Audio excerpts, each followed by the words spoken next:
Welcome everyone. My name is Juan Pacheco Parda. I'm the head of the Department of European International Studies. Yeah. So they can hear us online actually. Welcome everyone. My name is Juan Pacheco Parda. I'm the head of the Department of European International Studies. I was actually hired by Alex when he was head of the department. So it is my pleasure to introduce Alex for his farewell lecture. You all know Alex as an author and as an intellectual, so I'll briefly mention his role in EIS in the department. Alex was the head of the department program back then, actually, that transitioned what used to be a program in European Studies into a department of European International Studies, focusing on European Studies, International Studies, and of course, International Political Economy. So we have the farewell lecture that we couldn't have when Alex left King's, retired from King's a couple of years ago. It was the middle of the pandemic. And now that thankfully it's possible to have events face-to-face again, we decided to go ahead with his farewell lecture on the topic of the new age of catastrophe. Very appropriate, as many people have commented, sadly. It is the title of his new book that should be coming out later this year. And without any further ado, Alex, the floor is yours. Thanks very much, Ramon, for this kind introduction and for all that you've done to organize this lecture. I must say, things have developed a bit since I interviewed you in I think it was the summer of 2009 for a super exploited, low paid, temporary, part-time appointment in the Spanish pathway of European studies. So it's really great to see you as head of department and to my old Department of European and International Studies to have a head of department who's come, if you like, organically through the department. Since this is an opportunity, finally, something like 18 months after I actually retired, an opportunity to say goodbye to my colleagues, let me wish them good luck as well. And I don't just mean in individual and personal terms, because one symptom of what the very cheerful topic that I'll be talking about tonight is the way in which things have got worse in universities for both staff and students. The pandemic is partly responsible, and it's had a very negative impact on everyone who exists in university communities, but it's not the main factor. The main factor is the transformation of universities into businesses run by people who may occasionally pay lip service to the truth that their academic staff are their main asset, but who act as if they believe the opposite, which of course they do. So I feel a bit ashamed to have retired benefiting from the old relatively generous final salary pension scheme when USS and university managements are busy trying to destroy its inferior replacement. So I wish my colleagues in EIS and elsewhere at King's, and indeed elsewhere in the British university system, collective good luck in your fight for pensions and pay and working conditions, and above all, I would say dignity. To be absolutely honest, I don't really know what one's supposed to say in a farewell lecture. The only one I ever attended was given by the political philosopher G.A. Cohen when he retired from his chair at Oxford. And he spent an hour telling funny stories about and imitating various famous philosophers. Now, I lack Jerry's wit and skills as a performance artist, so I'm not going to do that. I mean, there's some people it would be tempting to imitate, but I won't attempt that. I'm just going to be my usual boring self and depress you all. As Ramon has said, the title of this lecture, The New Age of Catastrophe, is the title of a book that I'm finishing at the minute for Polity. The title is taken from part of Eric Hobsbawm's book, Age of Extremes, where he talks about the age of catastrophe, by which he means the period between 1914 and 1945, the period that covered the two world wars, the Great Depression, the Stalinist terror, the triumph of fascism, fortunately then only temporary, and the Holocaust. My claim, so it's a really depressing claim, is that we're living in a period like this, but with driving forces that partly overlap with the driving forces of Hobsbawm's Age of Catastrophe, but also are different. And I want to bring that home with the first quotation. I should say that I pledged that I was going to retire before I ever used PowerPoint. And I've lived up to that pledge because this is the first time I've used PowerPoint. So let's see how well it goes. So this is a passage by Jem Bendell, who is an environmental, both academic, but also activist, I think. And he says, the evidence before us suggests that we are set for disruptive and uncontrollable levels of climate change, bringing, come in, bringing starvation, destruction, migration, disease, and war. When I say starvation, destruction, migration, disease, and war, I mean in your own life, with the power down. Soon you wouldn't have water coming out of your tap. You will depend on your neighbors for food and some warmth. You will become malnourished. You won't know whether to stay or go. You will fear being violently killed before starving to death. Now, that's a very powerful passage because it says essentially that catastrophe isn't something that's happening somewhere else. Catastrophe is something that can happen to you, that can happen to everyone in this room. And he wrote that passage, Bendell wrote that passage in 2018, but since then, we've all experienced this kind of existential threat twice. Obviously with the pandemic and the terrible death toll it's taken. The estimate I saw in the Lancet recently was, I think, of 18 million people, mainly in the global south, actually. Like the great flu at the end of the First World War. But we've also experienced it just a few weeks ago.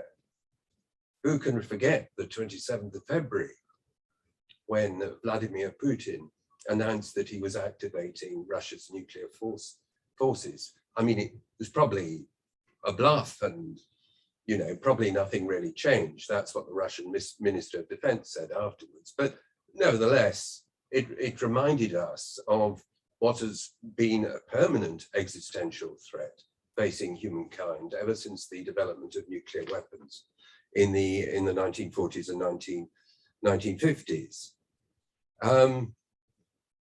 Now, if we think back to the last 20 years or so, we've experienced a series of shocks of apparently abnormal disruptions. There was 9/11. There were the wars in Afghanistan and Iraq. There was the global financial crisis. There have been, in different parts of the world, extreme weather events of different kinds, fire, flood, all sorts of things. Of course, COVID-19, and now we have the war in Ukraine and also the energy crisis that's associated with that war. It preceded the war, but the war is intensifying it. But I think to talk about these events as shocks is misleading. In mainstream neoclassical economics, a shock is something that disrupts the market economy from outside. It's something external to the system that intervenes to disrupt it. But I don't think that's right. These shocks, so-called, are imminent in the system. Okay, you may ask, what the system is, but you know the answer. If you're here tonight, you must know what answer I'm going to give. The answer is capitalism. Now, I wrote my thesis a long time ago, back in the 1970s, on Marx's method in Capital, and I tried further to develop that argument in my book, Deciphering Capital, that was published a few years ago. And for me, always studying Marx's Capital hasn't been a purely scholarly, let alone antiquarian exercise, because Marx isn't, and this is something my students have heard again and again over the decades, Marx isn't some defunct 19th century figure. Marx's thought is more actual today than it was when he wrote, because he uncovered the dynamics of the economic system that is even more dominant and globally present today than it was in his day. One of my intellectual mentors, Mike Kidron, wrote a collection of essays called Capitalism and Theory. And really that's what, if I look back on my intellectual career, which I emphasize, I may look back, but the career continues. That's what I've been doing, capitalism and theory, all my adult life, with, I have to say, the help of the Financial Times, a great mainstay, as anyone who reads my work will know. Hegel said that reading the daily newspaper is the morning prayer of modern man, maybe also modern woman. That's certainly true of me. Marx traced the logic of capital in two fundamental features: the exploitation of wage labor and the competitive accumulation of capital. These are the two defining features of capitalism as a system. The system rests, in other words, on, in the first place, the labor of workers who labor not simply to support themselves and their families, but also to provide the profits that is the fuel of the capitalist system. That's the dimension of exploitation. But secondly, there's the dimension of competitive accumulation. As we see extremely clearly today, the capitalist class is, as Marx called them, a band of hostile brothers. In other words, they're internally fragmented, competing with each other, each seeking to grab as much of the profits as they can for themselves, and in the process, driving the system. Who cares about the system? Driving the world, driving us over the cliff. And if I were to sum up what my book is about, it's about how capitalism in the neoliberal era is driving humankind over the cliff. But what I do in the book is try to identify a number of different dimensions to this crisis, because of course it's famous, Marxists always talk about crisis. But what we have today is a multi-dimensional crisis of capitalism. So what are these dimensions? The first and most fundamental today, and this is the difference with the earlier age of catastrophe, is biological. In other words, the increasing destruction of nature by what Ian Angus and Andreas Malm call fossil capitalism. This is a system driven by the consumption of fossil fuels. You see it very clearly now. You know, as soon as there's, you know, they worry about natural gas from Russia and they rush to start pumping oil out, digging more coal, burning more of the fossil fuels that are producing this process of climate change that threatens us so much. I mean, I think it's really weird to be alive today. I mean, I'm glad I'm alive, but it's weird. I mean, the weather's so great, you know, it's March and it's sunny, 22 degrees today. Great. But it's also terribly bad news, because almost certainly that good weather is connected to the very high temperatures that we see in both the North and South Poles at the minute. It's a symptom of the process of global warming that will increasingly, with the extreme weather events that we increasingly experience, will probably, this is what Bendel was talking about, will destroy the basis of the kind of civilization that actually fossil capitalism has built over the last 200 years. The pandemic is part of this. Various scholars have shown the extent to which the industrialization of agriculture, which is a global process, not just the US or Europe, including, very interestingly, we discover now Ukraine, but also China, for example, the process of industrialization of agriculture, the invasion, closely related invasion of the wild spaces of the world, create the conditions for pathogens to jump from the animal species that may have harbored them for millennia to humans, which is clearly in some form what has happened with COVID. So one dimension of the crisis is biological. Second dimension is economic. What the Marxist economist Michael Roberts calls the long depression that has developed since the global financial crisis of 2007-9. Thirdly, if there are queries about what I'm asserting, we may have time to discuss what I'm claiming.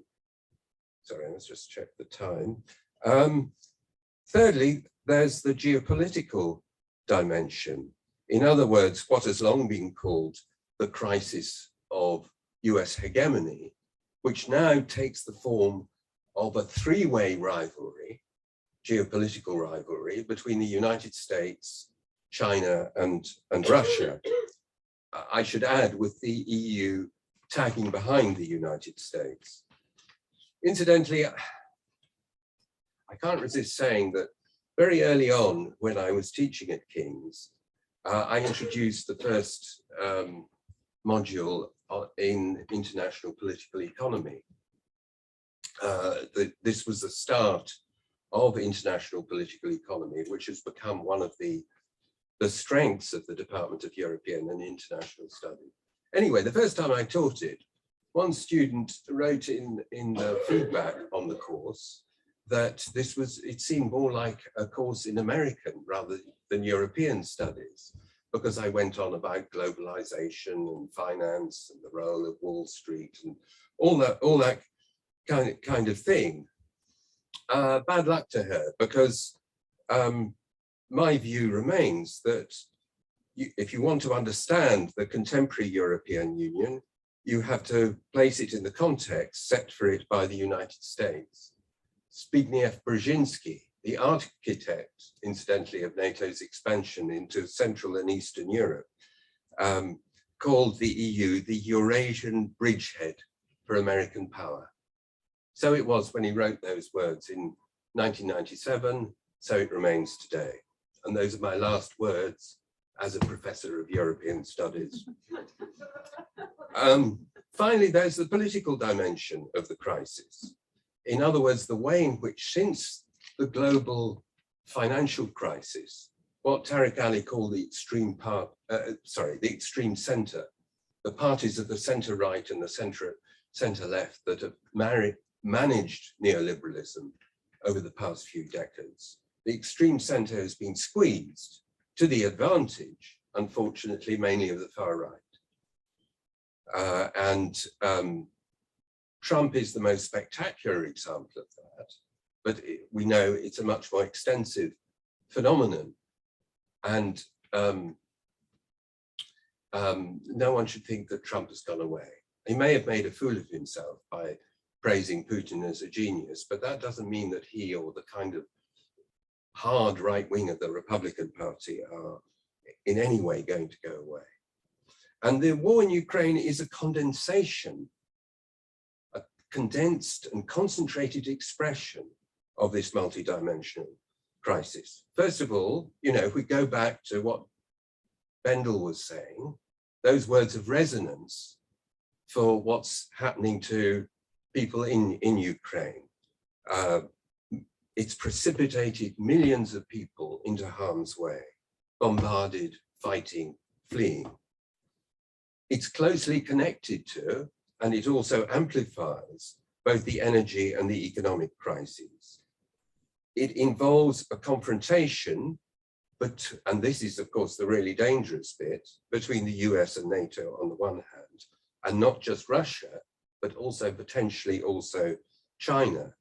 And if you're interested in this kind of stuff, which of course, for example, Ramon is, because he's worked a lot on international relations in the Korean Peninsula, another hotspot in the global competition between the great powers. It's fascinating to see how, the way in which other powers, India, Saudi Arabia, South Africa, many of the crucial powers in the global south are maneuvering both to take advantage of the conflict that's developed, but also to stay out of it as well.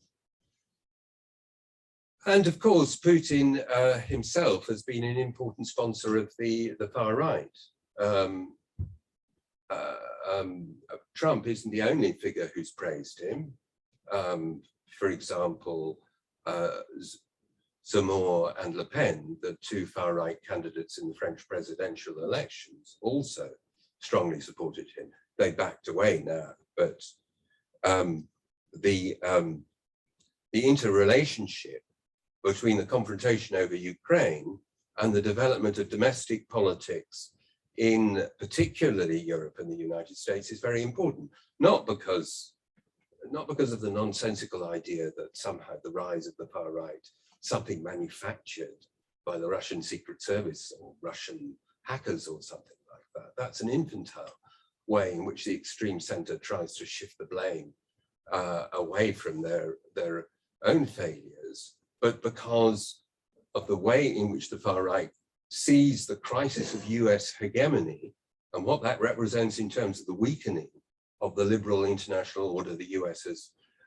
has constructed, as a reinforcement for their own domestic political projects. I also have to say the Ukraine war definitively settles the argument about the politics of globalization. 20 years ago, there were people who argued, it was the dominant view, that the more global integration, economic integration there was, the less geopolitical competition there was. Anyone remember Thomas Friedman, the great man of the great columnist of the New York Times? He wrote a book called The World is Flat, about how globalization would create an egalitarian and much less conflictual world back in 2005. But it wasn't just people who are part of the liberal establishment who said that. Tony Negri and Michael Hart wrote a book called Empire, in which they said that globalization was creating a smooth economic space and that interstate rivalries were obsolete. Well, I think Ukraine is a kind of, let me just make it clear. What's happening in Ukraine is horrible. What's the bombardment of cities, people being driven from their homes and killed, all the things that are happening is horrible, but it also helps us to understand the world we're living in. And Ukraine is an experimentum crucis of theories of globalization, and where the dominant theories have gone. They have no intellectual standing anymore. It's not just that Russia's integration in the global economy as leading energy survivor supplier has given Putin the resources to wage this war. It's also that the US is exploiting its pivotal position in the global financial system to strike Russia down and also to threaten China. I mean, all the stuff about the Russian oligarchs and so on. as if there are no oligarchs in the West. The effort that's being made to dig them out, to discover their wealth, their football teams, their yachts, their Mayfair mansions, all their wealth in the West.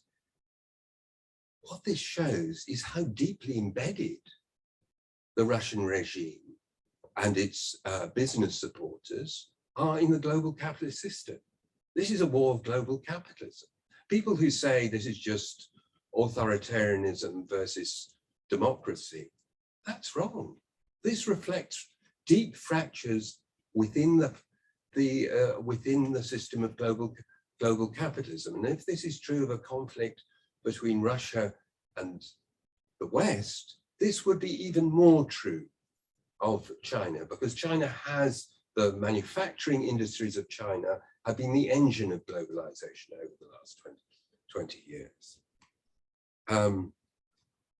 So what it's, it's not a good thing to say, but, this isn't like the Cold War. The Soviet bloc were largely closed economies, separated from the global market and so on. This is much more like the period before the First World War. I mean, Germany and Britain were deeply integrated in each other. The City of London helped to finance the industrialization of Germany, but they still went to war. I'm not predicting war, and I absolutely hope that it doesn't happen. But it's important to understand what's happening, to understand the driving forces, to see this as a purely ideological conflict, or even a clash of different political regimes is wrong. Okay, I'm going on too long. So I want to move on to consider, so far I've been talking about what some of the driving forces of the new age of catastrophe.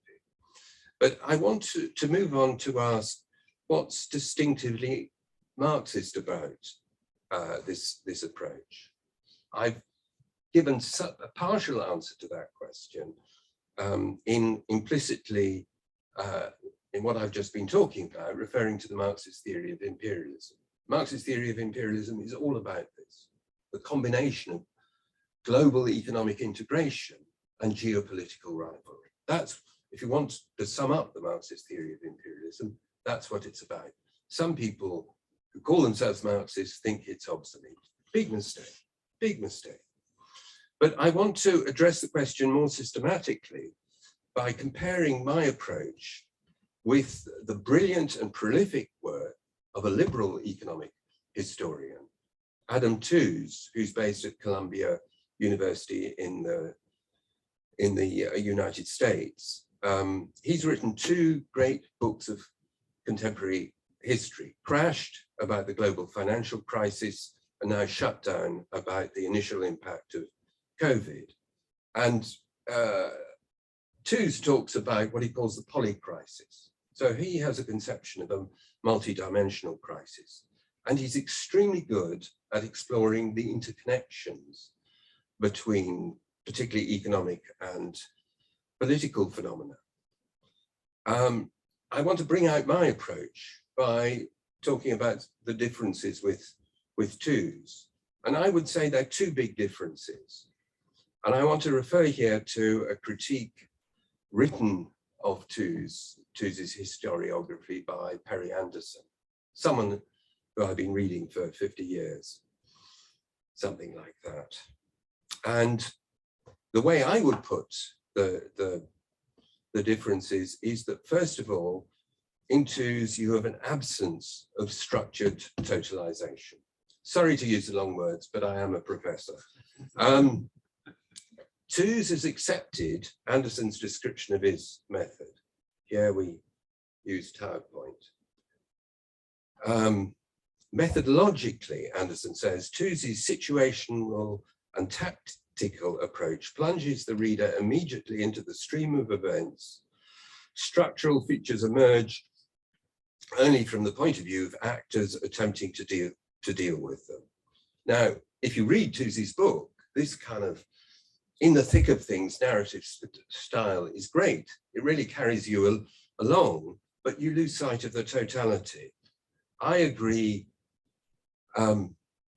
with Frederick Jameson, inspired by earlier Marxist philosophers, particularly Lukács and Sartre, that Marxism is distinguished by the imperative of totalization, the aspiration to integrate the different aspects of our situation in a structured totality. Totalization, because this aspiration is always incomplete, it's a process. How do we conceptualize the totality? Here I draw on Sartre's great antagonist, Louis Althusser. I wrote my first book about him some time ago. Althusser argues that the totality, is always a complex structured whole, whose different determinations are irreducible to each other. So here I want to go back to my multidimensional crisis, and I think that what I've tried to do here, it's very simple. I'm an aspirant PowerPoint user. I tried to map the different dimensions of the crisis onto Marx's representation of the structure of the whole of social whole in his famous preface to a contribution to a critique of political economy. So the biological crisis corresponds to what Marx sees at the very base of society, the productive forces. In other words, the technologies and skills that we use to transform nature. And this involves what he calls metabolism, an interaction between labor and nature. And he himself wrote that under capitalism, this metabolism goes wrong. A rift opens up in this metabolism because of the way in which capitalism uses technology and labor increasingly to destroy nature. Then going up, there's the economic crisis. Well, that corresponds to Marx's notion of the social relations of production, exploitation and competitive accumulation. Then we move up to the geopolitical, and here we're particularly talking about imperialism, which I understand as an intersection of economic and geopolitical competition. Then we have the political, which is what I referred to earlier, the crisis at the extreme center and the rise at the far right. And then we have the ideological. Now, I'm going to explain what I mean by the race and gender as terrains of contestation just in a minute. But what you can see is that we're moving up the different levels of the social whole that Marx identified. We're moving from the base to the superstructure, and the superstructure, the ideological and political superstructure, Marx says, is where human beings become conscious of the conflict in the depths of society, in the economy, and fight it out. Now, let me make a very important qualification. Of course, race and gender aren't primarily ideological phenomena. They exist all the way down.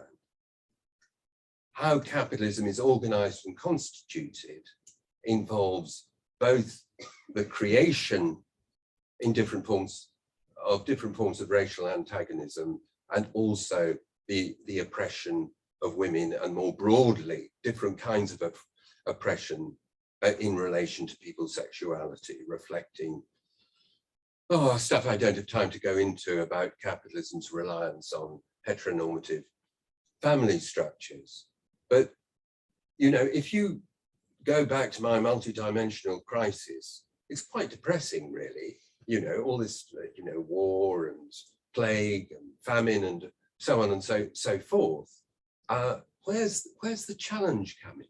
Well, what's very interesting about the recent period is the way in which both race and gender have become domains of ideological and political struggle.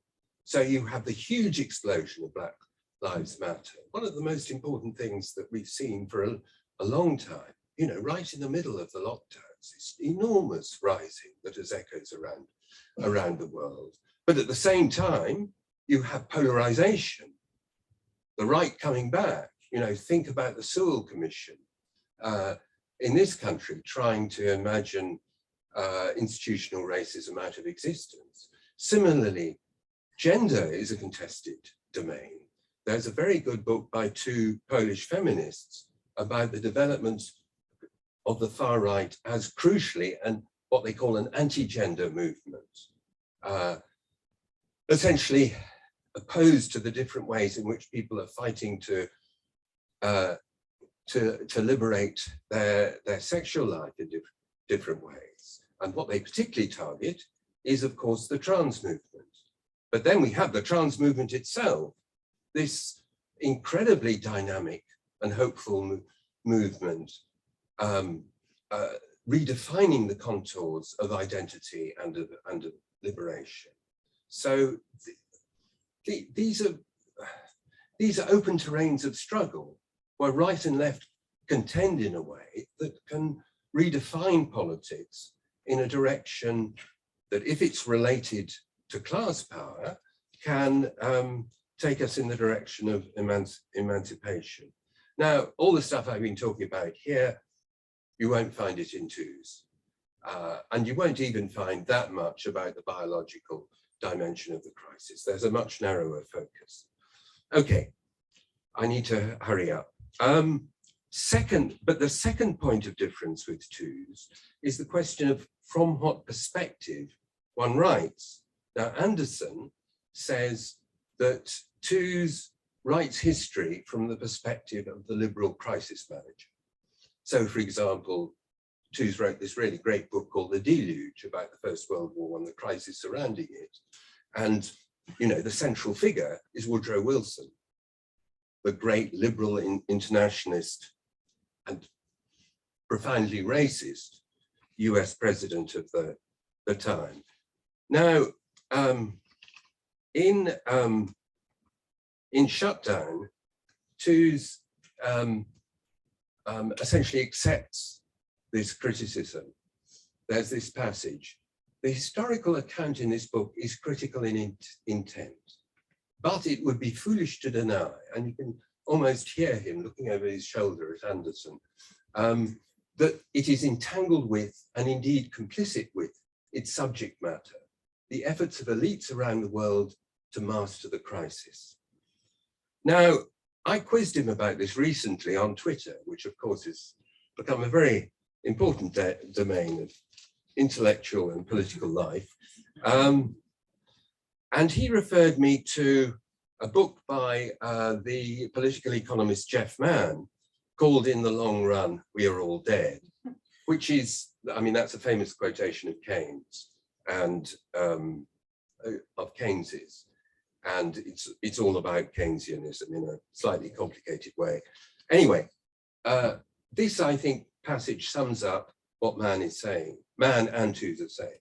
Modern political economy has always been Keynesian in this sense, haunted by the memory of revolution and upheaval, and thus by a consciousness of the menace of popular rejection of the existing order, but convinced the right tax tweak or policy fix has the capacity to put off disaster so that we can focus on economic bliss once more.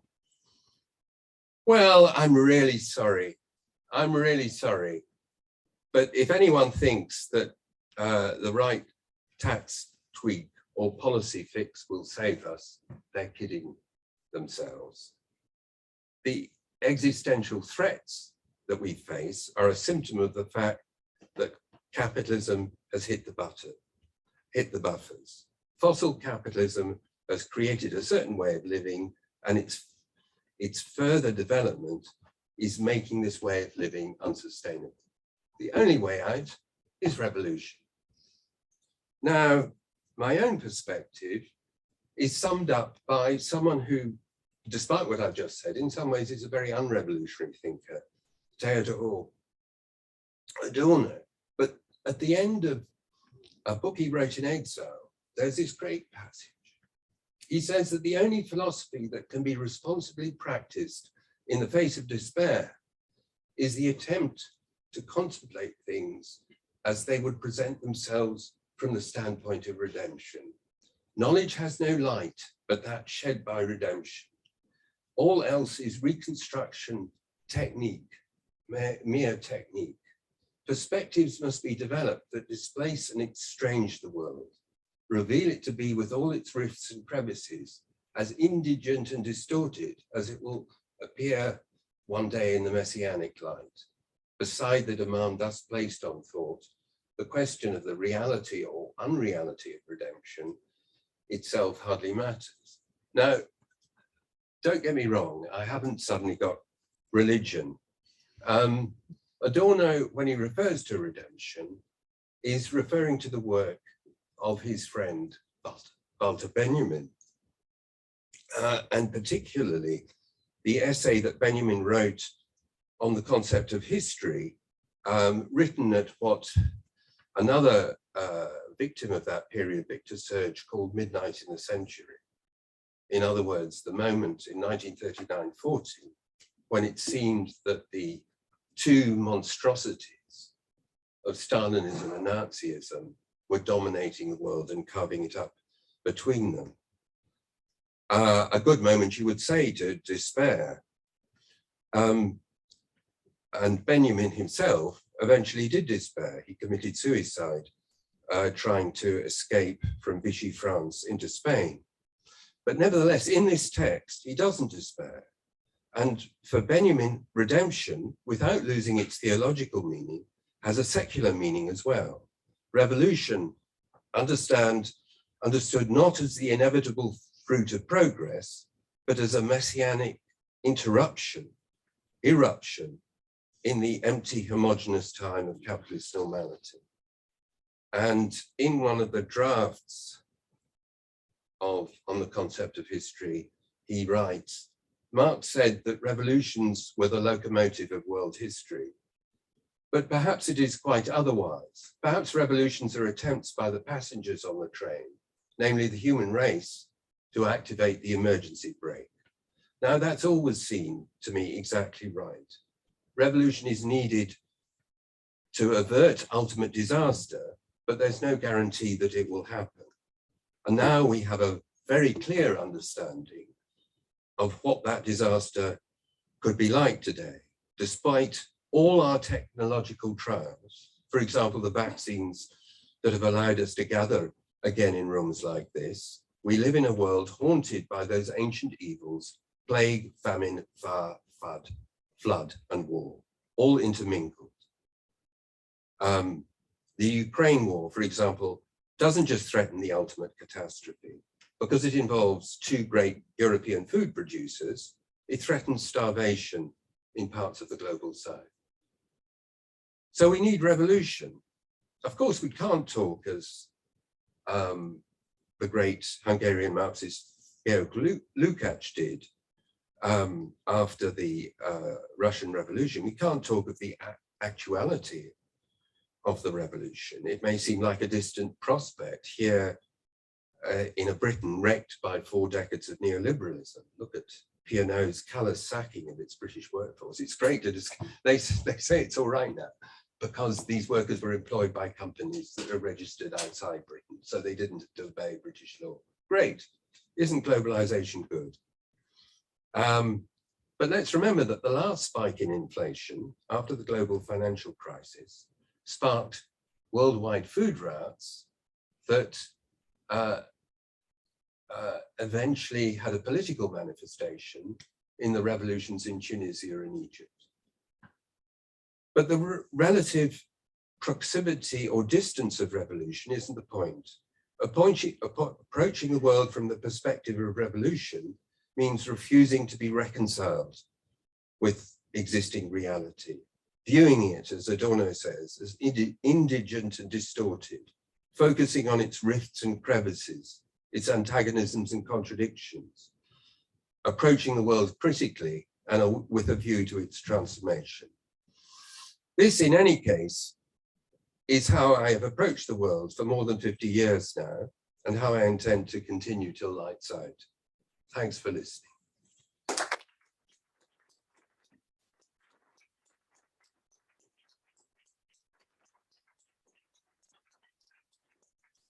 Very much, Alex. We have now some 20 minutes for Q&A. We'll also be collecting questions for online. I think we have 300 people, I think, online, something like that. So if you have any questions, please raise your hands. We can collect a couple of them. We have one question here. Let's begin with yourself, and then we can have someone online. We'll leave you to speak to the microphone so they can hear you online. My name's Paul Hudson, no longer a fixed academic abode, as they say in crime reports. I can't believe this is going, although this is officially your final lecture, I don't think it's going to be the last that you'll ever give. Now, the question I wanted to ask you, you're talking about revolution. I'm thinking particularly of a case, I mean, it's not the only national case in India. At the time of the climate conference in Glasgow, whenever it was, is it 2019? Sorry? Last year. Oh, last year, okay. I'm sorry, I'm 83 and my memory's going. India and another representatives from the lesser developed countries, as they say, said we need, in fact, to use fossil fuels in order, in fact, to create growth.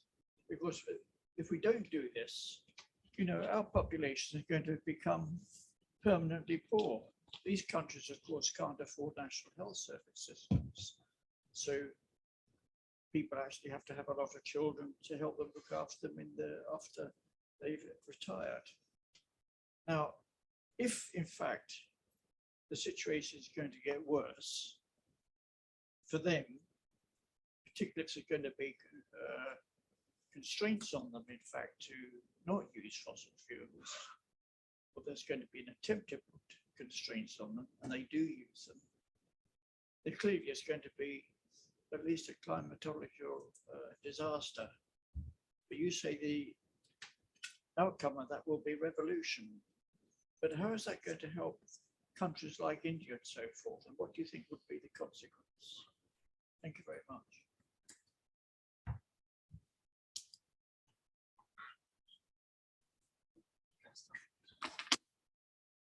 Okay, the problem, Paul, is that India is run by gangsters. It's run by a fascist party. I mean, it's hardcore, a real fascist, you know, who were founded as admirers of Hitler back in the 1920s and 30s, who are strongly committed to continuing to operate capitalism on a neoliberal basis. So what they say lacks any credibility.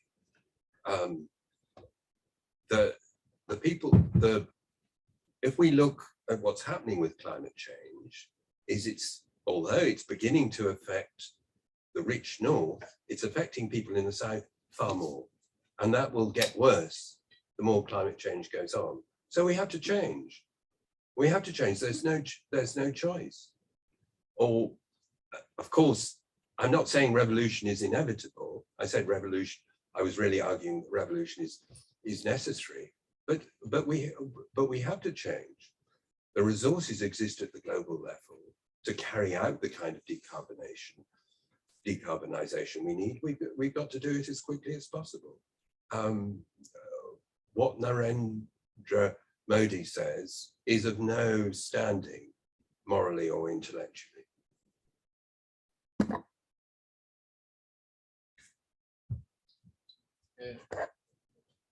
John is going to read us some questions online. You will need to speak to the microphone, please. Okay, hi everyone. These are questions from online. So John Baxter writes, your old sparring partner, Francis Fukuyama, is popping up in the media. Any reflections on the end of history or the end of history? And then Falaine B says, I know you've been a committed revolutionary socialist for all of your academic life. I'm wondering how you saw putting that in practice at your place of work. That's quite funny. And the kind of work you have done. maybe this is an obvious question and answer, so you can ignore. Okay. Yeah. And you've got one more, Alex. Hold on. Sorry. So that was the second question. Yeah, that's how was it working at King's? How long have you got? Next question is, Alex was my lecturer at York University in the early 1980s. Thank you, Alex, for setting me on the road to being a revolutionary socialist. Oh, this one's just saying thank you. Okay, this was a good one because this is your first PowerPoint. Since online participants cannot see the slides, is it possible that they may be shared with us later? There you go. Those are the questions.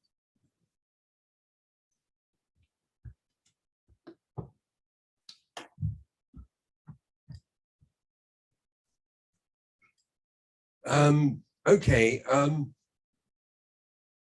Yeah, well, thanks for the thanks. And yeah, I'm sorry about the PowerPoint. To be honest, you know, it was a big achievement for me to actually work the slides. So the idea of actually sharing them online was just beyond me, but I'm sure we could make them available.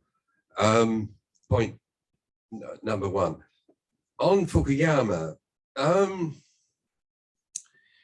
Fukuyama, I mean, he wrote a long essay in the Financial Times recently, and a lot of it was just, I mean, let me go back.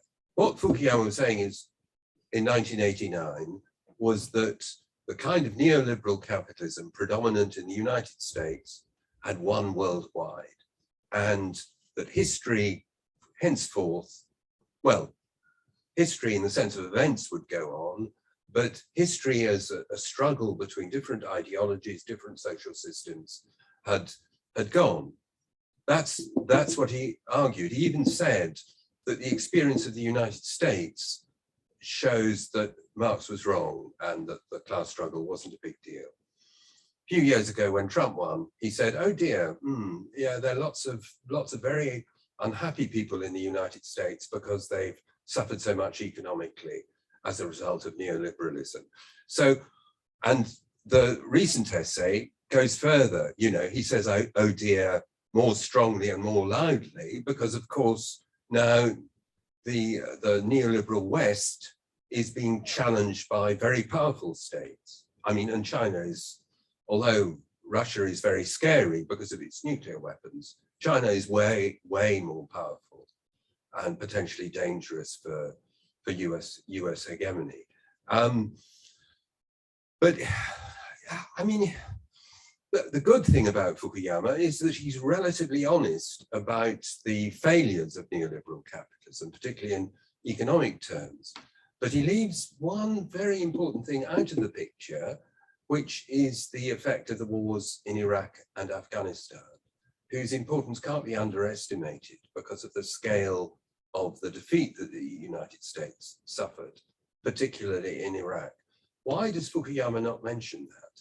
Because he was part of a neoconservative campaign for the US to go to war against Iraq to overthrow Saddam Hussein. So that bit of his personal history, when he was closer to the Republican right than he is now, he has to repress. But he's an interesting figure because he's an intelligent and thoughtful guy, and he kind of reflects the kind of contradictions. What is it like being a revolutionary socialist in a university? I think the answer really critically depends upon the nature of the university. When I started as an academic, universities were genuinely liberal places. They were permeated by an ideology of community that said that we all had the same interests and so on and so forth. And in theory, and to some extent in practice, the idea of having Marxists around as academics was seen as part of the kind of free market of ideas. So it was quite a pleasant place to be as a Marxist. You had to struggle against the idea that universities are a community and insist there was a class struggle, and your colleagues would sort of nod sympathetically and think, oh, Alex, he's on about the Communist Manifesto again. No, I don't have to say that. You know, anyone who thinks a university is a community are kidding themselves. You know, as I said in my introduction, universities are businesses, and they run very strongly on business lines with, I think, increasing lack of commitment to intellectual freedom.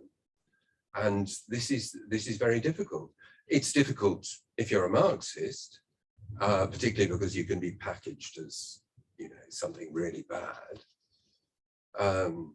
You know, what's the French label? Islamo-leftist or something like that. Although it hasn't got quite to that extent in British universities yet. But it's bad working at universities. That's the fundamental problem. And that's what I was talking about at the start of my lecture, that, you know, no one can believe that universities are communities anymore. They're bisected by the same class antagonism that exists in society generally. And if academics want to preserve anything of what they've achieved, both in material and in intellectual and spiritual terms, they have to organize and fight. So my advice, not just as a Marxist, but as someone who's experienced this transformation of universities, is join UCU and go on strike next week.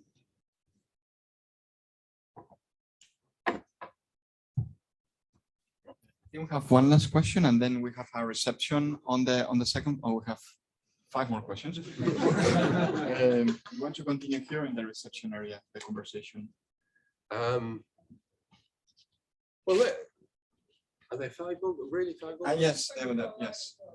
What? Yeah. All right, well, let's have some questions, and I'll try and deal with them quickly. Why don't you? Yes, together. Let's do that. Let's get some questions together, and then we can continue downstairs later on as well. So we can. Hi there. I'm going to preface my question with an account of this week. I went to the P&O demonstration. I had a placard with me, and after a pint, a fella came up to me and started chatting about how dreadful it was, and we agreed. And it turns out he'd also been involved in the hotel industry and been a manager and refused to sack people, and himself got sacked. We then moved on to general politics, and Corbyn's name came up. And I think that, you know, Corbyn was a light in a pretty dark period for many socialists. But this guy, decent enough fella, when it came to Corbyn, he was never going to get elected because of what? Because of nationalism. And this is kind of my real question is about Gramsci and common sense, and how sometimes I think the right have had a much easier terrain because of the nationalism and some of the undercurrents within, if you like, centrist thought, which are nationalist and racist. And therefore, the extreme version, which is the Trumpist version, kind of is easier. It's a narrative that's easier to understand for many people. And the opposite, the internationalist socialist narrative, which is actually our friends are people of the different colours, but it's your relation to the means of production. It's whether you're a worker that is the key thing. Is actually a much more difficult argument to win. So maybe something on Gramsci, common sense, and how we can, in a period of lack of struggle as well, cut across that.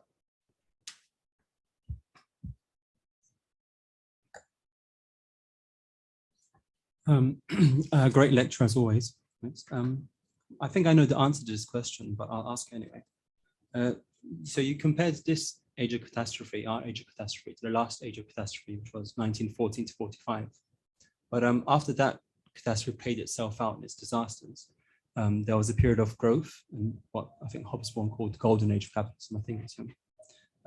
After our age of catastrophe plays itself out, whatever disasters are going to come, do you think capitalism has the capacity for growth again, or after our age of catastrophe, is it going to be, you know, the apocalypse essentially? So, thanks.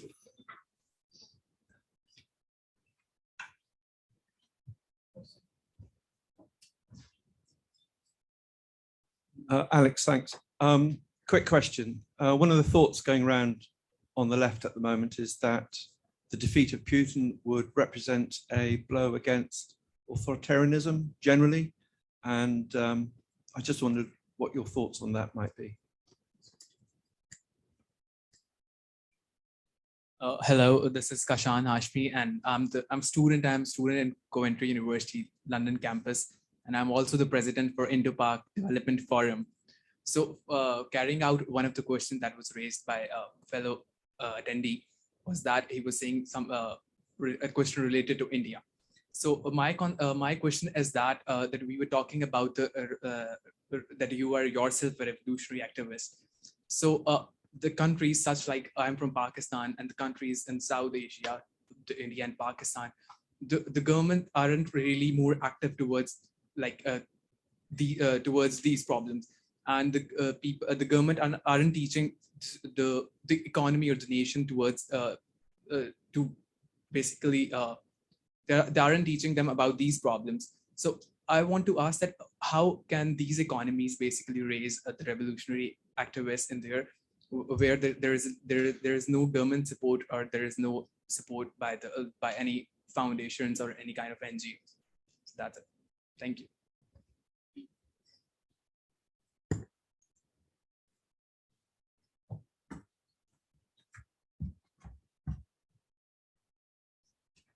Hi, I'd just like to ask one of Adam Too's article last year, he said that the large-scale pervasive risks today is more easier to be set than really generate.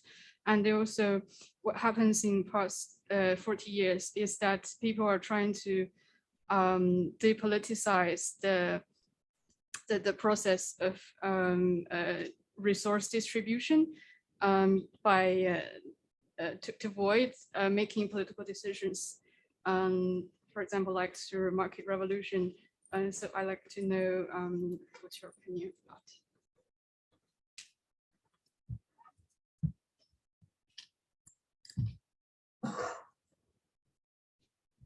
Okay, we have some more online questions. I'm going to sift through them a bit so that we cover some stuff. So Alex, you mentioned AlphaZer, and the Bayesian superstructure model. Is the concept of overdetermination also relevant to you? It's a very in-house question. Okay, a broader one, degrowth. Can it be successful hegemony after revolution, supposedly at the tipping point of current crisis? So I guess is degrowth a viable strategy for socialism? And this one's on Ukraine. This is from, I can't read that, but let's find out. It's from some guy called Greg. Sorry, Greg, I can't see your last name. Thank you for your talk. In terms of Ukraine, the US and its allies are trying to use economic pressure to force Russia's hand, the international liberal order using institutional force rather than bullets. That seems like a politics versus markets framework, but is that the right frame? I'm struggling to understand your argument that the Ukraine crisis as an internal one to capitalism. So I think that's.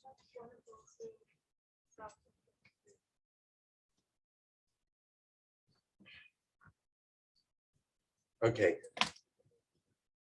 I think we're probably all beginning to look towards the reception. So no offense, but I'm going to go through these questions quickly.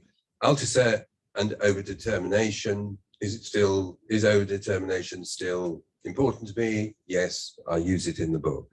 Degrowth, I'm not sure. Ukraine, the two questions about Ukraine. How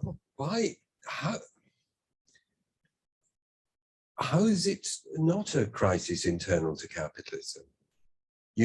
I mean, Russia is a highly capitalist economy, run economically. I mean, one of the bizarre things about Putin is, on the one hand, you have the people he really likes, these kind of security people who are into what we see at the minute, but his economic policy is run by, neoliberal economists. It's a neoliberal economy.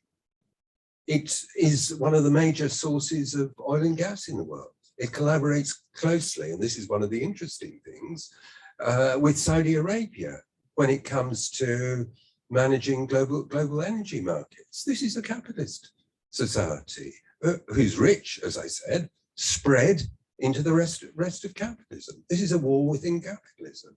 I mean, it's true that the West is using its economic power to hit Russia. This isn't new.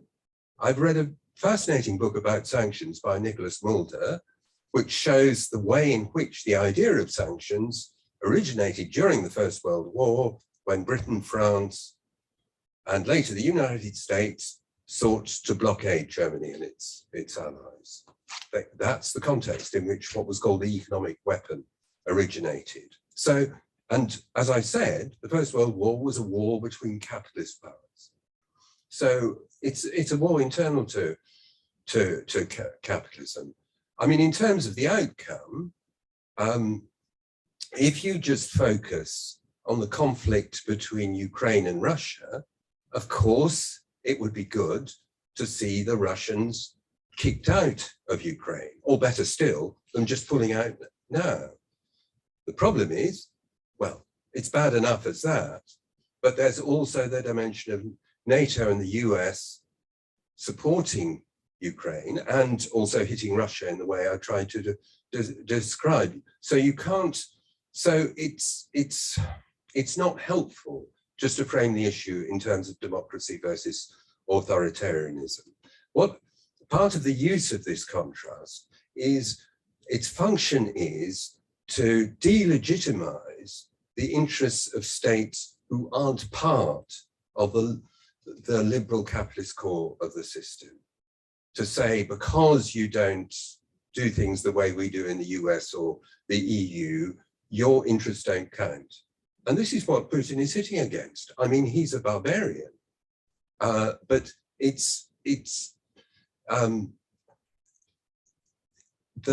there isn't, one of the things, you know, when you listen to him speak, he's driven not by cold geopolitical calculation, but by ideology, partly great Russian nationalism, partly resentment of the West. And the resentment reflects the kind of exclusion that people like him feel from the liberal core of the system. I'm not saying what he's doing is right, but that dynamic is there and it has to be understood. Okay, oh, lots of other questions. Let's be very, very quick. In some ways, things cut with the far right because racism and nationalism are embedded in our societies, but it isn't necessarily true. I mean, one of the few redeeming things about the present situation is the huge outreach of support towards Ukrainian people, particularly those being driven from their homes, from people in the rest of Europe and indeed the rest of the world. That's a form of internationalism. It's complicated by all sorts of things that I don't have time to go into, but they're impulses of generosity and solidarity in people that are part of the common sense. Sorry, I can't remember who asked about Gramsci. The good sense, sorry, yes. Alongside the racism and the nationalism. So it's a more complicated picture. I'm very sorry, I didn't really understand the question about Adam Tooze, but let me say that although I really admire, although I'm critical of essentially the way in which his worldview is rooted in the same kind of liberal internationalism that is weaponized by the US and the EU to perpetuate their dominance of the global system, despite his roots in liberal internationalism, he explores the tensions in that world, the world, if you like, that liberal internationalism has made in a really creative and intelligent way that one can learn from. So I admire his work very much, even if I criticized him tonight. I think I'm going to stop there. I think probably everyone is tired, certainly I am. So thank you very much. Thanks, Ramon. Thanks everyone else for coming. Thanks to the people who've been observing online. Good luck to everyone. And no, this probably won't be my last lecture.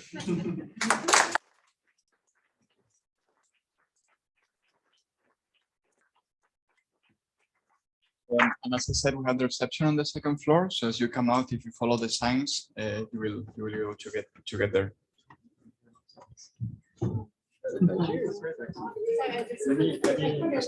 Yeah, you've got to rescue your computer.